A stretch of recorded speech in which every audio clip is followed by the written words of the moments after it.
Well, hello, good people. Mark Holmes here, and as always, I want to say thank you all for watching, commenting, subscribing, and being part of the Joe Boo Sports Report. Without you guys, as well as you ladies, you know that this literally does not work. You know, they're showing on the NFL Network that playoff game that doesn't count. You know, the Dallas Cowboys versus Tampa Bay. It doesn't count. You didn't know? Dak Prescott can say I beat Tom Brady. That doesn't matter. That team, listen, that team was ass according to everybody else. That game didn't matter. It didn't matter that the Cowboys won it. It didn't happen. Seriously.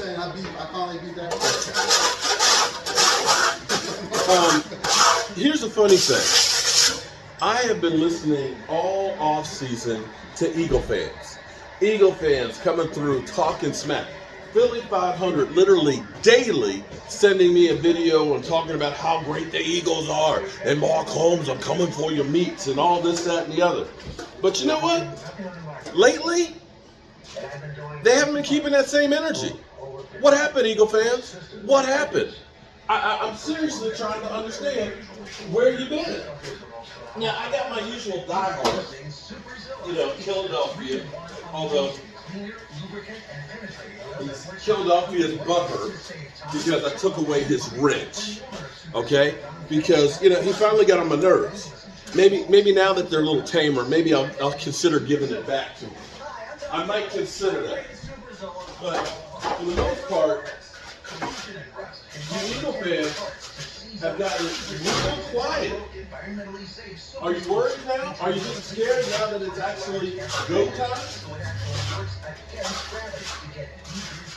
Because all I heard was how great you guys are and how much the Cowboys think. I heard that every freaking day. And last night on my live stream, not a peep. I actually missed you guys in talking smack. Come on back, Eagle fans. They play us in that stretch. Hard stretch of their schedule. Yep. Oh, man.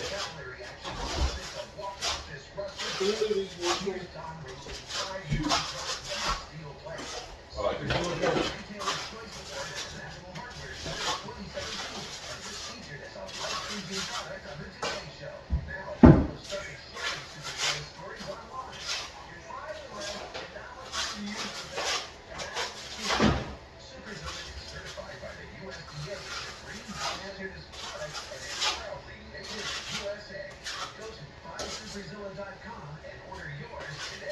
Ooh.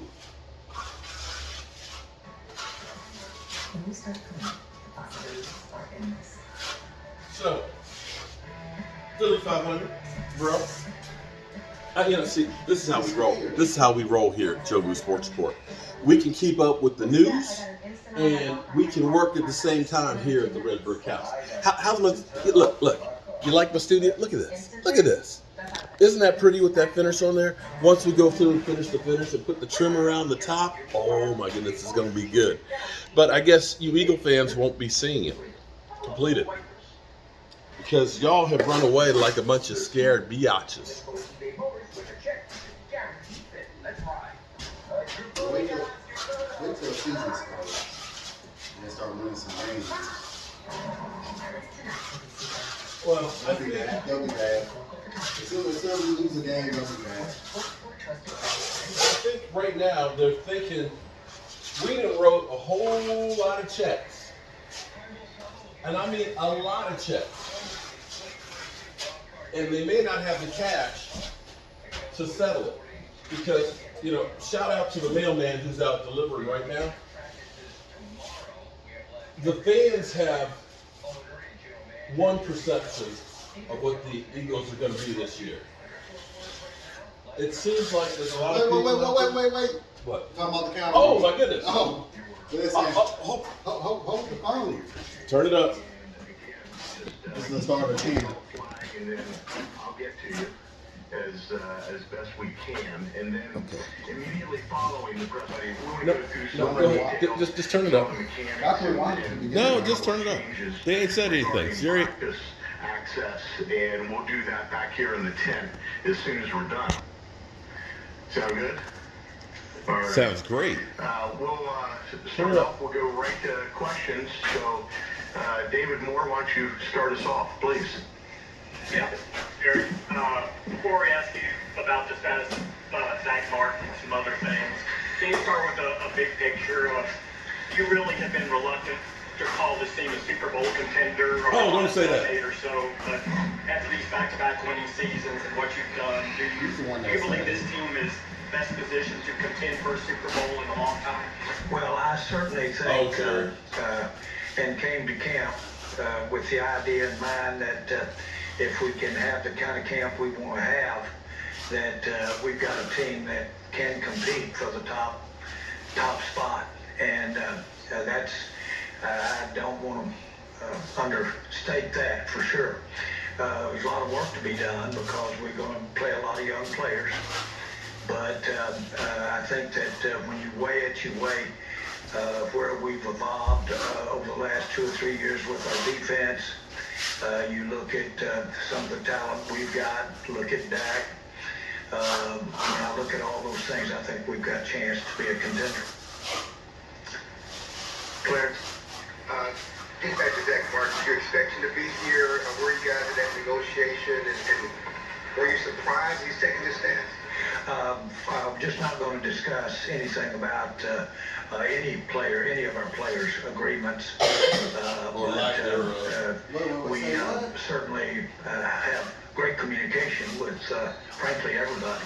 And so, not necessarily any surprise at all, but we won't be discussing any of the football business aspects of this thing with any public comments. Wow, that's I didn't do that first. Well, I appreciate that, Clarence. I don't want to get in trouble. But do you expect him to be able to start camp? Again, I don't want to get into, I don't know that my expectations, I know that would give you some indication, but we've got everything as we start camp today and where we are. There are no nothing to concern me about anything to do we're doing with the contractual situations. Okay. Who we got, Pat? Mike, Pat Young, the business side. Can you talk about just how good of a player Zach Martin is and what he provides to this team and what you've seen over the last 2 years? Oh, yeah, definitely. I mean, nothing's changed as far as, how we feel about Dak and the love that we have for Zach. Apologize, but no, I mean, he's a great player. He's one of our team leaders, and, there's nothing but love for him, and so that part hasn't changed. I think, as Jerry's already addressed it, I mean, this is a business situation, and that's where it is. John Show, The Athletic. Jerry, why do you think that you guys weren't able to get something done with Tony Pollard, and why is maybe the franchise tag worked best for him in that running back position? Well, actually, I think the franchise tag, when I think of it, probably fit that situation really well. So I think it does its job. When I look at the entire team and the makeup of what you have to do with the allocated dollars that you've got, it's a distribution process. If one player gets $1, the other one doesn't get it. And so you distribute it as best you can. And in this particular case, I think it worked well for Tony. That's a lot of money. And I think it's going to help make it work for us to put this team together this year. Come on. Jerry, Tom Archer for the ESPN. Your thoughts on the new ownership group in Washington and what they'll mean to the league? The group is outstanding. Josh is very competent. They've passed every test as far as they want to. They want to win, and they want to build a great franchise when they've put it on the line the way they have. It's an outstanding group. It is really an exemplary way of putting together the financial aspect of buying a team, and they've got a lot of interested people through their investment, but they made their investment because they were fans either of the Washington team or they were fans of sport or football.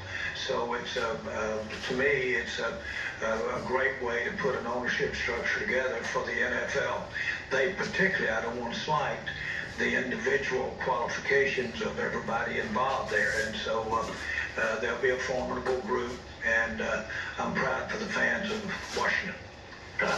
Jerry, it seems like the last few years, you all have really stressed younger players. You mentioned younger players being a part of this roster.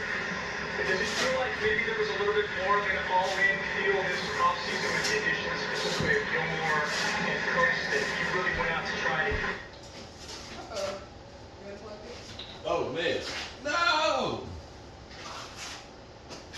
All right, we have technical difficulties.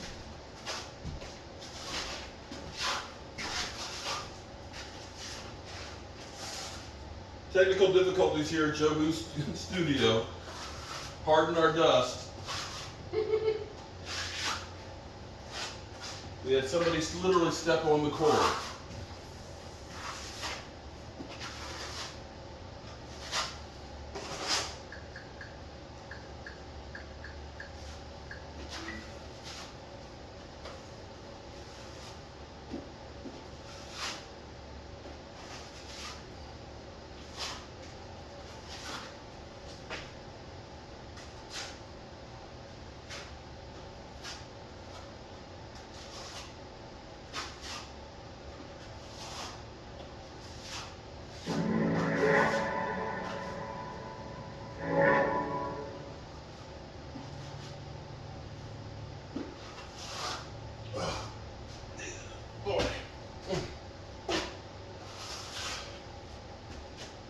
Ambassador, but is there something you think that President Biden can and should do now? Come on, come on, come on.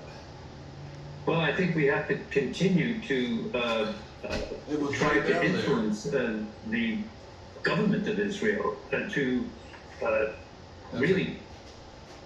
Sorry. Nick Harris, DallasCowboys.com. This is a question for Coach McCarthy. Are there anybody that you expect to start him on the pup list? Well, we're having a mobility workout right now that's going on. So once all the information comes in, we'll get that figured out. Yeah. Ted Werder, ESPN. A question for Mike.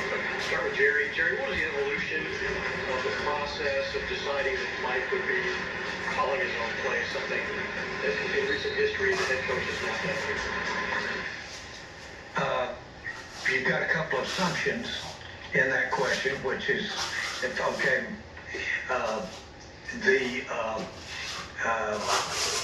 it has to do with Mike.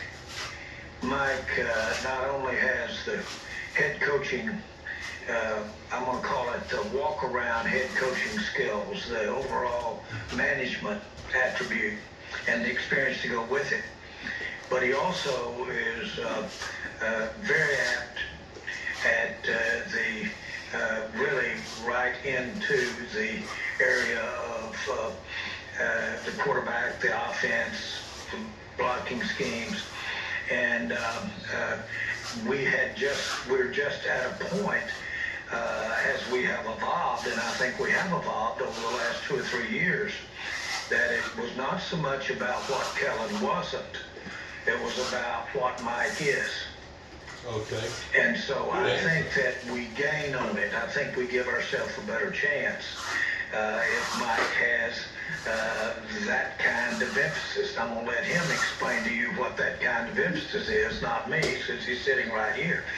But the point is that it was just an asset that we had that we needed to use, that frankly, when he initially joined the Cowboys, it looked better for Kellen to be involved more in those areas, but it has evolved to this particular point. So it was really something that I know I felt, Stephen felt, we all felt would improve our chances to win this year. Given that role you now have, and the changes you're making on offense, how does that affect how you rep guys out here and how you might use them in preseason games? I will rep the players and use them in preseason. Any differently to get them more comfortable with what you're doing? I don't. It's to me, it's different every year. It's because you have changes in your personnel. There's goals that you're trying to hit throughout training camp. Obviously we're going to be in an install phase for the first 9 days, 9 practice days. So we need to go through that because that's really the foundation of your menus that you carry into the season. But I would say how we start preparing for Jacksonville and the preseason games, that will be a little different because anytime you make a change in the play caller or the coordinator, it's just going to be different. I mean, it's if you look at our time here, 2020. We went about it a certain way offensively, but we had a philosophy shift after 2020. We needed to run the ball more. So 21 and 22 to me is the vision of how I see the offense playing. So it's important for us to build off of what we accomplished the last 2 years. But our personnel is a little different too. So you got to factor that in. I don't think it's going to play differently in how we rep them because just how camp goes too factors into that. How much is Tyron Smith going to practice? There's so many variables in that. So to give you an answer of how it's going to be different, to me it's always different each year. You said Cowboys.com. In terms of that running back position, is there something that you're looking for with the group that you have in that position to build the Ezekiel Elliott role, or are you just kind of looking to see who stands out most? No, I don't look at them trying to fill Zeke's role. Zeke's a special football player. He's the primary ball distribution focal point for us, and long before I got here, and definitely the last 3 years. So, how those opportunities are distributed, we'll answer that as we get into the games. So, yeah, this is not this guy gets Zeke's touches. That's not the format. It's really how we're going to utilize the whole perimeter group. Patrick. Patrick Walker, Cowboys.com. This question is for all three of our primary security team personnel guys. From a kicker competition standpoint, you guys brought back this guy, you signed all three. Are you guys looking to add a third body to that, or are you going to play forward like last year where you had Garrett Bay and Harper Holland going against each other, and then when you brought in Harper, you were on that competition? Yeah. Okay, I got it. I'm having a little trouble hearing you there.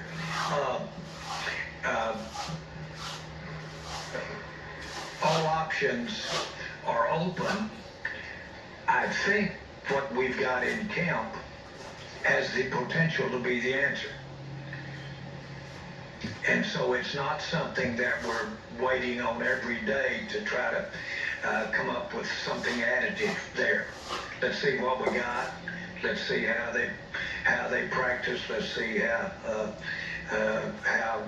we get comfortable with what they're doing. So what you see is the adjustment that would have been the answer to if we'd been sitting here at the end of last season saying, we're going to relook at this kicker situation. Well, you're looking at it. And then what comes up, we will see. Now, competition's competition, and if all of a sudden we see some true competition, which means we see a way to do it better, then we'll go that route. It's that fluid right now. All right, so before we start, I got a question for Mike and Jerry. First, Jerry, we talk about a sense of urgency every year. It's 28 years since last Super Bowl. Where's your sense of urgency now? Well, did you ask where is this urgency coming from? Yours to win now. Yeah.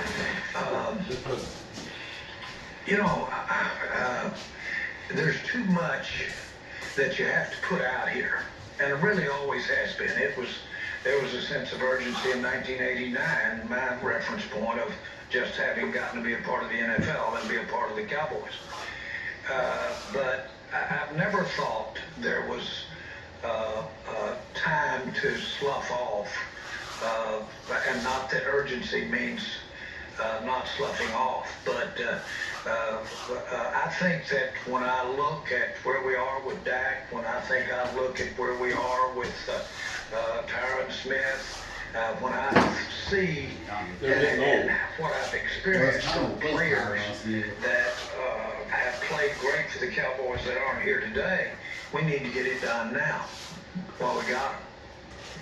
And I think that's healthy for everybody. I think that's the way my competition is structured. My competition, the Cowboys competition. And so that causes you to really pop up in the morning and be ready to gnaw a leg off. And I think that's in and of itself. I've often said that just getting to be a part of this thing, the NFL, the Cowboys, be around these guys, be around you. I've often said that made me something I wouldn't have been had I not been here. I might not have been as aggressive or as edgy. So I'm very urgent. And if aggressive is a part of that, that's a part of it. And I am proud that I'm as excited and got the health to be that way. Talked before that you want to break through the trails and to repeatedly get your guys. Is this team trying to break through this year? Breakthrough is, Next step in the play. definitely. I mean, we all think so. Yeah. I mean, I feel really good about where we are. But at the end of the day, this, not just to do the coach big drill here. I mean, it's just it is a process. I mean, training camps are very important. We love what we accomplished in player acquisition throughout the spring. And more importantly, now that these guys have been here, the way they fit in. I can't say enough about Brandon and Gilmore the way I'm just visiting with those guys yesterday. So, the consistency is, if you want to bang the door down, you gotta be on the front porch. You do every single time. So I think we definitely have established that. And it's about winning the championship. And I don't shy away from it all. Everybody today should feel that they can win a championship. They may not talk about it, but we feel very strongly about who we are as a team. And we look forward to all the challenges and the adversity that's going to come. Every year it comes at you a little different, patterns sometimes are the same. But that's what it takes to win in this league, and that's the beauty of it. I mean, urgency is always there. I can't believe how fast it's gone. And I can't believe this is year 4 already. And I think it's just the reality of it is how important every day is. How important every opportunity is. Amen. Every day. You've been watching live coverage here on NFL Network. Jerry Jones was asked about various players' contract situations, and he declined to get into it. He did say, though, if they get what they want out of this training camp, they could compete for the top spot in the NFL. For more on the Cowboys and other storylines around the NFL, make sure to watch NFL Total Access. All right. What's that, pizza? No, it's KFC's $20 fill-up box. So, there you have it. Dallas Cowboys press conference. And I don't know what might be the $20 fill-up box. Homeowners, when your water or sewer line breaks, it's expensive and often not covered by basic. There you have it. Jerry Jones feels a sense of urgency for his players to, for Dak, for Tyron Smith, for those guys. He probably has regrets that he didn't get it done with Jason Witten and Tony Romo and crew. And so now he's kind of putting it together for them. Zach Martin and any other contracts, they're not ready to discuss any of that, which I'm going to say that's the best news I've heard, is that they're not doing negotiations in the court of public opinion like they used to do. But he feels like if we get the contracts the way that they believe, they think that they can challenge for the top spot. So that means, to me, that they may be looking to make a move, because getting what they want, you got the players right now that you should say, we're already, in a spot where we can compete. But if you're saying that if we can get the money situation right, that we can compete, well, that would imply that by getting the money right, that you are going to be able to do something with that money. You got Dak. You'll get Zach Martin in there. You've got Diggs and crew there. So regardless of you, here's the thing. You don't have to sign any of those guys. And the reality is they have to play because they're not going to get paid. Zach Martin, even if you don't get him a contract, he's not going to sit out the season. He's not. not at $50,000 a day. $50,000 a day. You stay out for 20 days, that's $1 million. Yeah, that's more than And if you miss games, those are game checks. Okay? That shit will get done. So to say, if we get what we want, then we believe we can challenge for the top spot in the NFL or the NFC. That implies that if we get what we want, we've got some extra money to make some moves. That's the way I interpret it. Now, of course, what do I know? I'm a guy here working on a 200-year-old house, plastering walls and stuff. So don't take my word for it. I started this conversation with the Eagles and that they scared little biatches, and I still stand behind that. Well, Joy Davis now. And I will say that the Dallas Cowboys are the team that stirs the drink. I don't know of too many teams that they're doing camp press conferences with. Now, I could be wrong. I could be wrong because I haven't been having the TV on like They don't cover them like the Cowboys. Because we had a playoff game and we had a press conference. Right, they had a Cowboys playoff game. Tampa Bay. Yeah, and then you followed up with Jerry. I wouldn't be surprised if other teams are doing the press conferences, but they're covering like the Cowboys. All right, good people. I'm going to be plastering walls, and I'll go live on my other channel, and we can talk about this some more. Appreciate y'all. Peace.